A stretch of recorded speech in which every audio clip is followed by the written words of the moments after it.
മൂസ നബിയുടെ പ്രത്യേകത എന്താ? മൂസ നബി എന്ന് പറയുന്നത് അള്ളാഹിനോട് സംസാരിച്ച പ്രവാചകനാ. എന്തുണ്ടെങ്കിലും മൂസ നബിക്ക് അള്ളാഹിനോട് ചോദിക്കാൻ കഴിയും.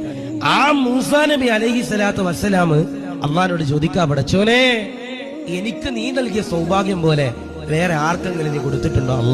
അള്ളാഹ് പറയാ, മൂസ, നിനക്ക് തെറ്റി മൂസ. ഒരു സമൂഹം വരാനുണ്ട്, ഒരു സമുദായം വരാനുണ്ട്. ഉമ്മത്തു മുഹമ്മദ് മുസ്തഫ സല്ലല്ലാഹു അലൈഹി വസല്ലം റസൂലുള്ളയുടെ ഒരു കൂട്ടം ആളുകള് വരാനുണ്ട്, ഒരു കാലഘട്ടം വരാനുണ്ട്. അവർക്ക് റമദാൻ മാസം എന്ന് പറയുന്ന ഒരു മാസം ഞാൻ കൊടുക്കും. ആ മാസത്തിൽ അവരെന്നോട് എന്ത് ചോദിച്ചാലും അവരുടെയും എന്റെ ഇടയിൽ ഒരു മറയില്ലെന്ന് പ്രിയപ്പെട്ടവരെ മൂസ നബിയോട് അള്ളാഹ് പറയാ. അതാണ് റമദാൻ മാസം എന്ന് പറയണേ. മൂസ നബി അള്ളാഹിനോട് എന്ത് കാര്യം ചോദിച്ചാലും മൂസ നബിയുടെ ഇടയിൽ, അള്ളാന്റെ ഇടയിൽ 1000 മറകൾ എന്റെ പ്രിയപ്പെട്ടവരെ ഉണ്ടെന്ന് വ്യക്തമായിട്ട് പണ്ഡിതന്മാര് പറയുന്നുണ്ട്.